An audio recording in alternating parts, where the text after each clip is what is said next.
Hello friends, welcome back to your channel. നമ്മൾ ഇന്ന് കാണാൻ പോകുന്നത് തണുപ്പെന്ന മൂവിയാണ്. മൂവിയുടെ തുടക്കത്തിൽ തന്നെ കാണിക്കുന്നത് ദമ്പതിമാരായ പ്രതീഷും ട്രീസയും ചേർന്നിട്ട് കണ്ണൂരുള്ള ഒരു ഗ്രാമത്തിലേക്ക് വരുന്നതാണ്. അവിടെ കുറച്ച് കടകൾക്ക് മുകളിലായിട്ട് ഒരു മുറി അവർ വാടകയ്ക്ക് എടുക്കുന്നു. അതെല്ലാം തന്നെ പൊടി പിടിച്ച് കിടക്കുകയായിരുന്നു. എന്നാൽ നിങ്ങൾ ഉദ്ദേശിച്ച വാടകയ്ക്ക് ഇതല്ലാതെ വേറെ വീടുകൾ ഇവിടെ കിട്ടില്ല എന്നാണ് ആ ബ്രോക്കർ പറയുന്നത്. ഇത് തന്നെ മതി എന്ന് പറഞ്ഞിട്ട് അവരതെല്ലാം വൃത്തിയാക്കാൻ ആരംഭിച്ചു. പ്രതീഷ് തന്റെ കൂട്ടുകാരൻ സന്തോഷിനെ വിളിക്കുന്നു. അവൻ പറഞ്ഞിട്ടാണ് പ്രകാശൻ എന്ന് പറയുന്ന ഒരാളാകട്ടെ ഇവിടെ ഇവന് വേണ്ടിയിട്ട് ഈ ഒരു വീട് സെറ്റാക്കിയതും പിന്നെ അവന് പറ്റിയൊരു ജോലി സെറ്റാക്കിയതും. പ്രകാശേട്ടൻ വന്നു ചോദിക്കുമ്പോൾ പ്രതീഷ് പറയുന്നുണ്ട് ഇതുവരെ വന്നില്ല എന്ന്. അങ്ങനെ അവർ രണ്ടുപേരും ചേർന്നിട്ട് റൂമെല്ലാം തന്നെ ക്ലീൻ ആക്കി. ട്രീസിക്കാകട്ടെ ആസ്മയുണ്ടായിരുന്നു. അതുകൊണ്ട് തന്നെ പൊടിയടിച്ചു കഴിയുമ്പോൾ അവൾക്ക് ഇടയ്ക്കിടയ്ക്ക് അസുഖം വരികയും ഹോസ്പിറ്റലിലേക്ക് പോകുന്നത് പതിവുമാണ്. ഇവർ താമസിക്കുന്ന ഈ റൂമിന് താഴെയായിട്ട് ഒരു ബസ് രാത്രിയിൽ നിർത്തിയിടാറുണ്ടായിരുന്നു. അതിലെ ഡ്രൈവറും കണ്ടക്ടറും അവിടെയുള്ള കുറച്ച് ആൾക്കാരും ചേർന്ന് ബസ്സിലിരുന്ന് മദ്യപിക്കുന്നത് പതിവാണ്. ഇവിടെ പുതിയ താമസക്കാർ വന്നുവെന്നും അയാളുടെ ഭാര്യയെ കണ്ടോ എന്നൊക്കെ അവർ പരസ്പരം ചോദിക്കുന്നുണ്ട്. ആ പെണ്ണ് എങ്ങനെയുണ്ടെന്നൊക്കെ ചോദിക്കുന്നു. ഒരു ആവറേജ് ആണെന്ന് ആരോ മറുപടി പറയുന്നു.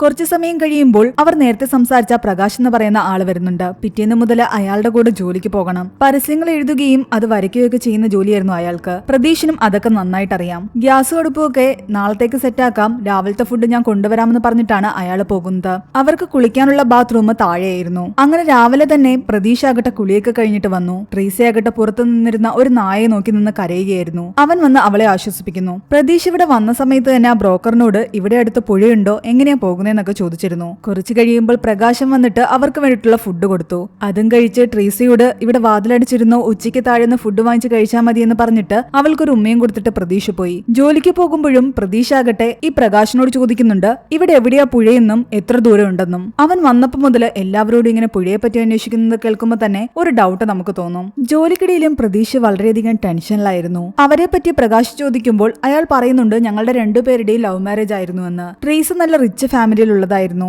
അവനൊരു സാധാരണക്കാരനാണ്. രണ്ടുപേരുടെ ഫാമിലീസും ഈ വിവാഹത്തിന് സമ്മതിച്ചിട്ടുണ്ടായിരുന്നില്ല. അവന്റെ വീട്ടില് മതമായിരുന്നു പ്രശ്നം, അവളുടെ വീട്ടില് കാശും. മുൻപ് പ്രതീഷ് ആകട്ടെ സിനിമയിലായിരുന്നു വർക്ക് ചെയ്തുകൊണ്ടിരുന്നത്. അവിടുത്തെ ആർട്ട് വർക്കൊക്കെ ചെയ്തിരുന്നത് അവനാണ്. ഇവരുടെ വിവാഹശേഷമാണ് നാട്ടിൽ നിൽക്കാൻ പറ്റാതെ ആ നാട് വിട്ടു പോവുകയും പിന്നീട് ഇങ്ങനത്തെ ജോലിയൊക്കെ ചെയ്യാൻ തുടങ്ങിയതും. അങ്ങനെ വൈകുന്നേരം ജോലി കഴിഞ്ഞ് തിരിച്ചെത്തിയ പ്രതീഷ് ആകട്ടെ റൂമിലേക്ക് കയറാതെ നേരെ പോകുന്നത് ആ പുഴയിലേക്കായിരുന്നു. അവിടെ മീൻ പിടിച്ചുകൊണ്ടിരുന്ന ആളോട് ഇതിന്റെ ആഴത്തെ പറ്റി ചോദിക്കുന്നു. ഇവിടെ നല്ല ആഴമുണ്ടെന്നും വീണ് കഴിഞ്ഞാൽ മരിച്ചു പോകുമെന്നും അയാൾ പറയുന്നുണ്ട്. അവൻ അവിടെ നിന്നും മറ്റൊരു വഴിയിലൂടെ പുഴയുടെ മറ്റൊരു വശത്തേക്ക് പോകുമ്പോൾ അവിടെ അധികം ആഴമില്ലാത്ത ഭാഗങ്ങളൊക്കെ കാണുന്നുണ്ട്. അവൻ തിരിച്ചു വന്ന് ട്രീസിയോട് പറയുന്നുണ്ട് ഞാനൊരു സ്ഥലം കണ്ടുവച്ചിട്ടുണ്ടെന്ന്. നമ്മൾ അവിടേക്ക് പോയി കഴിഞ്ഞാൽ നമ്മളെ ആരെങ്കിലും കാണുമോ എന്ന് ട്രീസി ചോദിക്കുന്നു. അങ്ങനെ ആരും കാണാൻ സാധ്യതയില്ല എന്നാണ് അവൻ പറയുന്നത്. എന്നിട്ട് രാത്രി എല്ലാവരും ഉറങ്ങിക്കഴിഞ്ഞ ആ ഒരു സമയത്ത് ട്രീസിയോട് വാതിലടിക്കാൻ പറഞ്ഞിട്ട് അയാൾ ഒന്നുകൂടി ആ പുഴക്കരയിലേക്ക് പോകുന്നു. അവിടെ ആരും ശ്രദ്ധിക്കാത്തൊരു സ്ഥലത്തായിട്ട് കരിയിലകളെല്ലാം കൂട്ടിയിട്ടിട്ട് അയാൾ അത് നിരത്തി നല്ല പോലെ ഒരു ബെഡ് പോലെ ആക്കുന്നു. എന്നിട്ട് ആ ഭാഗത്തുള്ള വെള്ളത്തിന്റെ ആഴമെല്ലാം തന്നെ പരിശോധിക്കുന്നുണ്ട്. പിറ്റേന്ന് വീണ്ടും അയാൾ ജോലിക്ക് പോയി. അന്ന് രാത്രി തിരിച്ചെത്തി കുറച്ചുനേരം കിടന്നുറങ്ങുന്നു.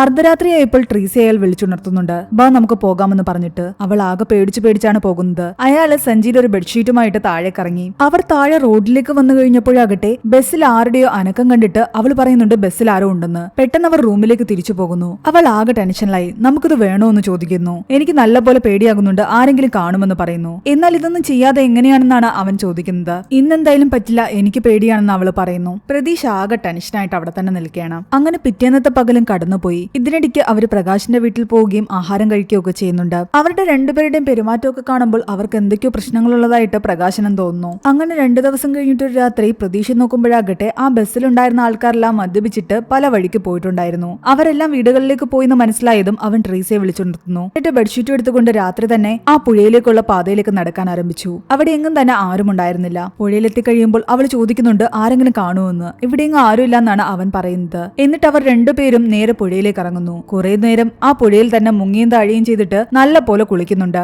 അതിനുശേഷം ബെഡ് പോലെ ശരിയാക്കിയിട്ട് ആ ഒരു കരിയിലക്കൂട്ടത്തിന്റെ മുകളിലേക്ക് ബെഡ്ഷീറ്റ് വിരിച്ചിട്ട് അവളെ അവിടേക്ക് കൊണ്ടു നിർത്തുന്നു. അവൻ തന്റെ ഷർട്ട് അഴിച്ചു. അവളോട് ഡ്രസ്സ് മാറാൻ പറയുന്നു. അങ്ങനെ രണ്ടുപേരും ഒരു ശാരീരിക ബന്ധത്തിലേക്ക് കടക്കുകയാണ്. ട്രേസിക്ക് നല്ല പേടിയുണ്ടായിരുന്നു. പിറ്റേന്നവർക്ക് പള്ളിയിലായിരുന്നു ജോലി. 2 ദിവസം നൈറ്റ് നിന്ന് ഈ വർക്ക് തീർക്കാൻ പറ്റുമോ എന്ന് പ്രതീഷിനോട് പ്രകാശ് ചോദിക്കുന്നുണ്ട്. നിൽക്കാമെന്നാണ് അവൻ പറയുന്നത്. അപ്പോൾ ട്രീസ എന്ത് ചെയ്യുന്നു ചോദിക്കുന്നു. അവൾക്ക് ഒറ്റയ്ക്ക് കിടക്കാൻ പേടിയല്ലേ? അത് സാരമില്ല, അവളെ ഞാൻ ഇവിടേക്ക് കൊണ്ടുവന്നോളാമെന്നാണ് അവൻ പറയുന്നത്. അവൾക്ക് ഇതൊക്കെ നല്ല ശീലമാണ്. അങ്ങനെ പിറ്റേന്ന് രാത്രി അവർ നൈറ്റ് എടുക്കുന്ന സമയത്ത് ട്രീസയും അവരുടെ കൂടെ വന്നിരിക്കുന്നുണ്ട്. ട്രീസയെ ഇങ്ങനെ തനിച്ചാക്കാൻ പറ്റാത്തത് കാരണമാണ് താൻ സിനിമാ പരിപാടി വിട്ടതെന്ന് അവൻ പറയുന്നുണ്ട്. സിനിമാ പരിപാടി ഉള്ളപ്പോൾ പലയിടങ്ങളിലേക്കും പോകേണ്ടി വരും. ഇവളെ ഒറ്റയ്ക്കാക്കാനും പറ്റില്ല. ഞങ്ങളുടെ കൂടെ വേറെ ആരും ഇല്ലല്ലോ, അതാണ് പ്രശ്നം. ട്രീസ രാത്രികാലങ്ങളിലെല്ലാം ഇംഗ്ലീഷ് പാട്ട് കേൾക്കുമായിരുന്നു. ആ ജംഗ്ഷനിലിരുന്ന ആൾക്കാരെല്ലാം ഇത് ശ്രദ്ധിക്കാറുണ്ട്. അവിടെ നിന്ന് എപ്പോഴും ഇങ്ങനെ പാട്ടുകൾ കേൾക്കുന്നത്. അങ്ങനെ വീണ്ടും രാത്രികളിൽ ഇവർ പുഴയിലേക്ക് പോയിട്ട് ശാരീരിക ബന്ധത്തിൽ ഏർപ്പെടുന്നത് കാണിക്കുന്നുണ്ട്. ഒരു ദിവസം രാത്രി പ്രകാശനാകട്ടെ കുറച്ച് ഇറച്ചി കൊടുക്കാൻ വേണ്ടിയിട്ട് അവിടേക്ക് വന്നപ്പോൾ ഇവരെ കാണുന്നില്ല. റൂം പൂട്ടിയിരിക്കുന്നു. നിങ്ങൾ എവിടെയെന്ന് ചോദിച്ചിട്ട് ഫോൺ ചെയ്യുമ്പോൾ അവർ പറയുന്നുണ്ട് ഞങ്ങൾ റൂമിലുണ്ടെന്ന്. പക്ഷെ ഞാനിവിടെ പുറത്തുണ്ട്, നിങ്ങളെ കണ്ടില്ലത് പൂട്ടിയിരിക്കുകയാണല്ലോ എന്ന് ചോദിക്കുമ്പോൾ അവർ പറയുന്നുണ്ട് ഞങ്ങൾ വെറുതെ പുഴയുടെ അരികിലേക്ക് ഒന്ന് വന്നതാണ്, അവൾക്ക് ഈ പുഴയ്ക്ക് ഒന്ന് കാണണമെന്ന് ആഗ്രഹമെന്ന്. ഈ രാത്രിയിലാണോ പോകുന്നതെന്ന് ചോദിക്കുന്നു.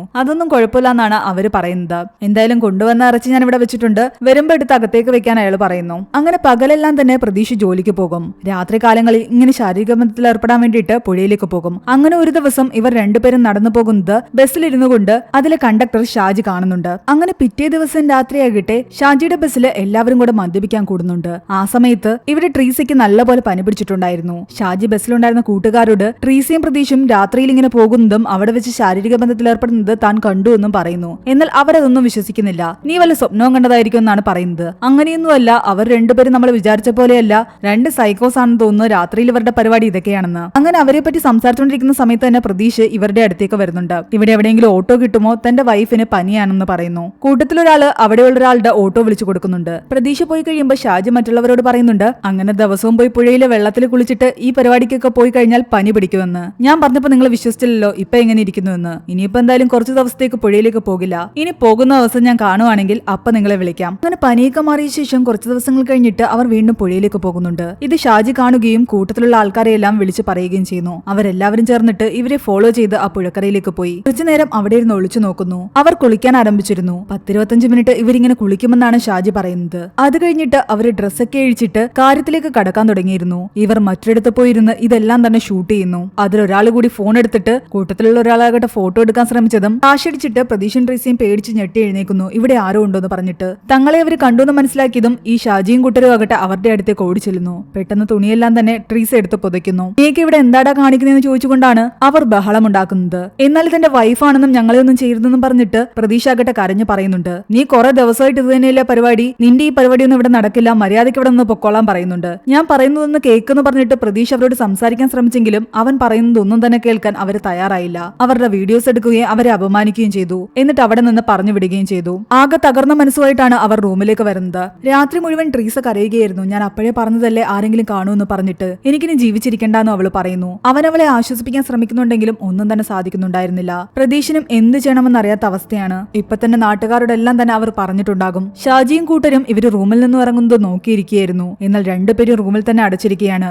അവരെ കാണുന്നില്ലല്ലോ എന്ന് പറഞ്ഞിട്ട് അവർ പരസ്പരം സംസാരിക്കുന്നുണ്ട്. മാത്രമല്ല ആ വീഡിയോ ആകട്ടെ നാട്ടിലുള്ള എല്ലാവർക്കും അയച്ചു കൊടുക്കുന്നു. അത് ഷെയർ ചെയ്ത് ഒരുവിധപ്പെട്ട എല്ലാവരുടെ കയ്യിലും കിട്ടിയിട്ടുണ്ടായിരുന്നു. ഉച്ചയായിട്ടും അവൾ ഒന്നും കഴിക്കാതെ കിടക്കുന്ന കണ്ടിട്ട് പ്രതീക്ഷ ആഹാരം വാങ്ങാൻ വേണ്ടിയിട്ട് താഴേക്ക് വരുന്നു. ഹോട്ടലിലുള്ള എല്ലാവരും തന്നെ അവനെ നോക്കി കളിയാക്കി ചിരിക്കുകയായിരുന്നു. കാര്യങ്ങൾ എല്ലാവരും അറിഞ്ഞു എന്ന് മനസ്സിലാക്കി ആകെ തകർന്ന് കരഞ്ഞുകൊണ്ടാണ് അവൻ റൂമിലേക്ക് വരുന്നത്. ചോറ് കഴിക്കാൻ പറഞ്ഞിട്ടും ട്രീസ കഴിച്ചില്ല. അവൾ ഒരേ കിടപ്പ് തന്നെ. പ്രകാശം വിളിച്ചപ്പോഴാകട്ടെ അവൻ പറയുന്നുണ്ട് എനിക്ക് സുഖമില്ല, ഞാൻ ഇന്ന് ജോലിക്ക് വരുന്നില്ല എന്ന്. പ്രകാശനും കാര്യങ്ങൾ അറിഞ്ഞിട്ടുണ്ടായിരുന്നു. പക്ഷെ അതിനെപ്പറ്റി ഒന്നും തന്നെ ചോദിച്ചില്ല. കാര്യങ്ങളെല്ലാം തന്നെ നാട്ടുകാരെല്ലാം അറിഞ്ഞതുകൊണ്ട് തന്നെ പ്രകാശ് ആകട്ടെ സന്തോഷിനെ ഇവിടേക്ക് വിളിച്ചു വരുത്തുന്നു. അവനോട് കാര്യങ്ങൾ പറയുന്നു. എന്നാൽ എല്ലാം കേട്ടുകഴിഞ്ഞ് സന്തോഷ് ആകെ വിഷമത്തിൽ പറയുന്നുണ്ട് ഇതിനെല്ലാം കാരണം ഞാനാണെന്ന്. ഞാൻ തുടക്കമേ എല്ലാ കാര്യങ്ങളും നിങ്ങളോട് തുറന്നു പറയണമായിരുന്നു. നിങ്ങൾക്ക് അവരെ കുറിച്ചുള്ള കാര്യങ്ങൾ അറിയില്ല എന്ന് പറഞ്ഞിട്ട് അവരുടെ ഫ്ലാഷ് ബാക്ക് കഥയാണ് സന്തോഷ് പറയുന്നത്.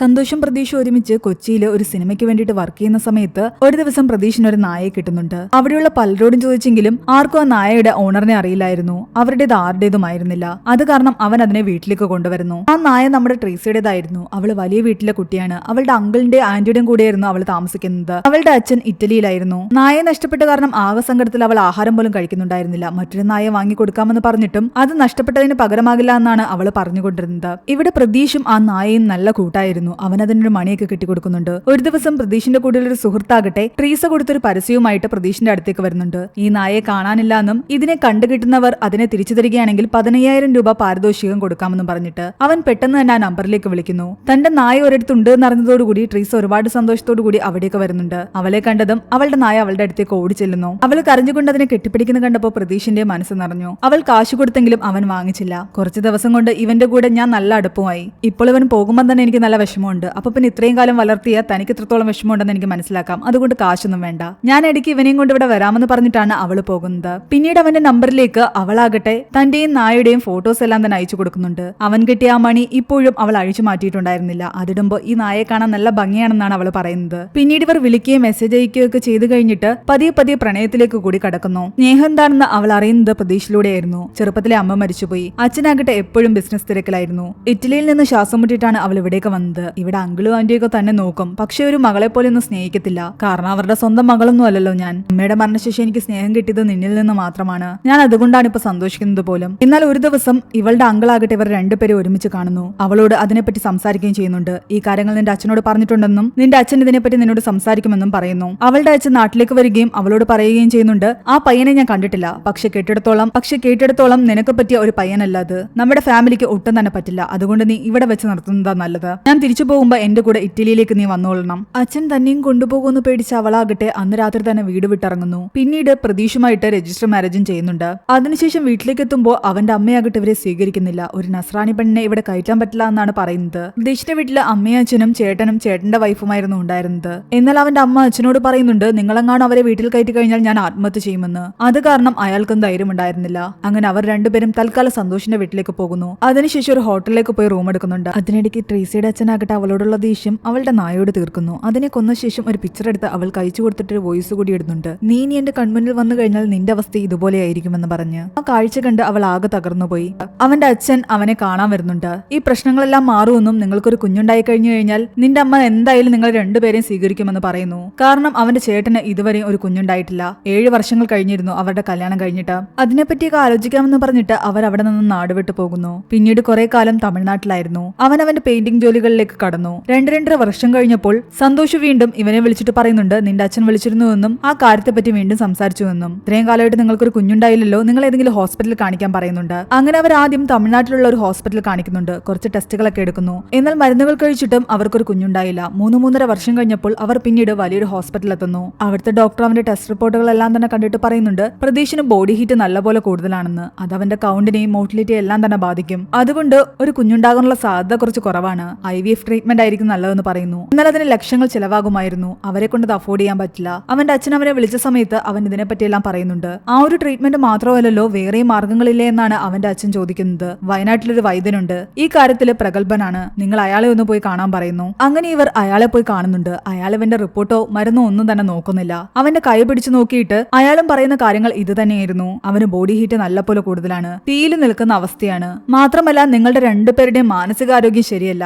സ്വസ്ഥമായിട്ട് നിന്നെങ്കിൽ മാത്രമേ ഈ കാര്യങ്ങളൊക്കെ നടക്കൂ. മാനസികമായിട്ട് നിങ്ങൾ സന്തോഷവാന്മാരായിരിക്കണം. ഇഷ്ടപ്പെട്ട കാര്യങ്ങൾ ചെയ്യണം. അവൾക്ക് ഇഷ്ടപ്പെട്ടത് പാട്ട് കേൾക്കാനായിരുന്നു. കുറച്ചു കാലമായിട്ട് അവൾ അതൊന്നും ചെയ്യാറില്ല. എന്നാൽ ഇനി മുതൽ പാട്ട് കേട്ടു തുടങ്ങണമെന്നും നിങ്ങൾക്ക് ഇഷ്ടപ്പെട്ട കാര്യങ്ങൾ ചെയ്യണമെന്നും മനസ്സെപ്പോഴും സന്തോഷത്തോടെ ഇരിക്കണമെന്നും അയാൾ പറയുന്നു. ഈ ശരീരത്തിലെ ചൂടിന്റെ പ്രശ്നം മാറാൻ വേണ്ടിയിട്ട് ഇനി ഞാൻ പറയുന്ന കാര്യങ്ങളെല്ലാം തന്നെ ശ്രദ്ധയോടെ ചെയ്യണം. നല്ല തണുപ്പുള്ള പുഴവെള്ളത്തിൽ 1 മണിക്കൂറെങ്കിലും കുളിച്ച ശേഷം നേരെ ശാരീരിക ബന്ധത്തിൽ ഏർപ്പെടണം. അങ്ങനെ ചെയ്ത ഒരുപാട് പേർക്ക് കുട്ടികൾ ഉണ്ടായിട്ടുണ്ട്. ആ ഒരു രീതിയാണ് നിങ്ങൾ ഇവിടെ ചെയ്യേണ്ടത്. എന്നാൽ മാത്രമേ നിങ്ങളുടെ ശരീരത്തിലെ ഈ ചൂടിന്റെ പ്രശ്നത്തിന് ഒരു പരിഹാരമാകൂ. അവിടെ നിന്നും തിരിച്ചു വരാൻ നേരത്ത് ട്രീസ പറയുന്നുണ്ട്, ഇതൊക്കെ എങ്ങനെ സാധ്യമാകാനാണെന്ന്. എന്നാൽ പ്രതീക്ഷ പറയുന്നു, ഞാൻ പലരോടും അന്വേഷിച്ചു, ഇങ്ങനൊരു ചികിത്സാ രീതി ഉണ്ട്, അവർക്കൊക്കെ കുഞ്ഞുങ്ങളും ഉണ്ടായിട്ടുണ്ട്. അതിന് നാട് വിട്ട് കേരളത്തിലേക്ക് വരണം. അവരിപ്പോൾ നിൽക്കുന്നത് ചെന്നൈയിലാണ്. അവിടെ നല്ല ചൂടാണ്. എന്നാൽ ഈ ജോലിയൊക്കെ കളഞ്ഞിട്ട് അവിടെ പോയി നമ്മൾ എന്ത് ചെയ്യുമെന്നാണ് ട്രീസ ചോദിക്കുന്നത്. അതിനു വേണ്ടിയിട്ട് അവൻ സഹായം ചോദിക്കുന്നത് സന്തോഷിനോടായിരുന്നു.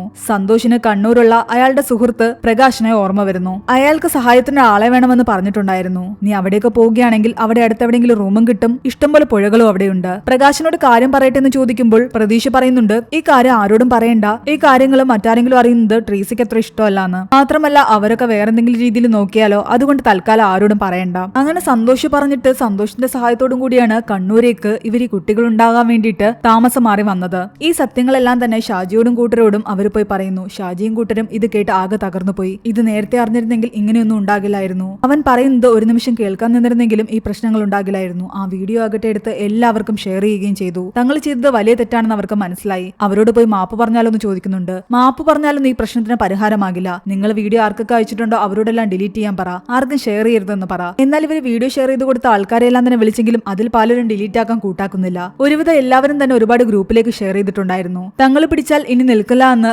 ഷാജിക്കും കൂട്ടർക്കും മനസ്സിലായി. അത് നാട് മൊത്തം പരന്നിരിക്കുന്നു. മാനസികമായിട്ട് എല്ലാരും തകർന്നു നിൽക്കുകയായിരുന്നു. അവര് പ്രതീക്ഷിതയും ട്രീസിയുടെ അവസ്ഥ എന്താണെന്ന് അറിയാൻ വേണ്ടിയിട്ട് മുകളിലേക്ക് കയറി ചെല്ലുമ്പോൾ റൂം പൂട്ടിയിരിക്കുകയാണ്. രണ്ടുപേരുടെയും ഫോൺ വിളിച്ചിട്ട് സ്വിച്ച് ഓഫ് ആയിരുന്നു. എവിടെ പോയെന്നും അറിയില്ല. എന്നാൽ അതേസമയം പ്രതീക്ഷയും ട്രീസയും വീണ്ടും ആ പുഴയിലേക്ക് പോവുകയും അവിടെ കുളിക്കുകയും ചെയ്യുന്നത് കാണിക്കുന്നുണ്ട്. പിറ്റേന്ന് രാവിലെ പ്രകാശിന് ഒരാളുടെ കോള് വരുന്നു. ആ കോൾ അറ്റൻഡ് ചെയ്ത് അയാളാകട്ടെ ആകെ തകർന്നു പോകുന്നു. സന്തോഷിനെ വിളിച്ചുകൊണ്ട് പുഴക്കരയിലേക്ക് പോകുമ്പോൾ അവിടെയെല്ലാം തന്നെ ആളുകൂടി നിൽപ്പുണ്ട്. പ്രതീക്ഷയും ട്രീസയും അവിടെ മരിച്ച നിലയിൽ കണ്ടെത്തുന്നു. അവർ അവിടെ ആത്മഹത്യ ചെയ്തിരിക്കുകയാണ്. കൈകൾ കൂട്ടിപ്പിടിച്ചുകൊണ്ട് ഒരു ഷാൾ കൊണ്ട് ബന്ധിപ്പിച്ച രീതിയിലായിരുന്നു അവരുടെ മൃതദേഹം കിടന്നിരുന്നത്. ആ കാഴ്ച കണ്ടു നിൽക്കാൻ ഷാജിക്കും കൂട്ടർക്കും സാധിച്ചില്ല. അവർ ചെയ്തൊരു തെറ്റിന്റെ ബലമാണല്ലോ ഇതെല്ലാം തന്നെ. ആ സംഭവത്തിന് ശേഷം പിറ്റേന്ന് പത്രത്തിൽ അതിനെപ്പറ്റിയുള്ള ന്യൂസ് വന്നിട്ടുണ്ടായിരുന്നു. ഷാജിയുടെ ഗാങ്ങിലുള്ള ഒരാളാകട്ടെ അത് വായിക്കുന്നുണ്ട്. പോസ്റ്റ്മോർട്ടം റിപ്പോർട്ടില് ട്രീസ പ്രഗ്നന്റ് ആണെന്ന് തെളിഞ്ഞിട്ടുണ്ടായിരുന്നു. ആ വാർത്ത വായിച്ചതോടുകൂടി അവരെല്ലാം വീണ്ടും തകർന്നു. പിന്നീട് കാണിക്കുന്നത് ആ വെള്ളത്തിനടിയില് പ്രതീഷിന്റെയും ട്രീസയുടെയും ആത്മാവ് തങ്ങളുടെ വയറ്റിൽ വളരുന്ന കുഞ്ഞുമായിട്ട് സന്തോഷത്തോടെ നിൽക്കുന്നതാണ്. ഇവിടെയാണ് ഈ ഒരു മൂവി അവസാനിക്കുന്നത്. ഈ മൂവിയുടെ സ്റ്റോറി എങ്ങനെയുണ്ടായിരുന്നു എന്ന് നിങ്ങൾ താഴെ കമന്റ് ചെയ്യുക. എക്സ്പ്ലനേഷൻ ഇഷ്ടപ്പെട്ടെങ്കിൽ നമ്മുടെ ചാനൽ സബ്സ്ക്രൈബ് ചെയ്യാനും ഈ വീഡിയോ ലൈക്ക് ചെയ്യാനും മറക്കണ്ട.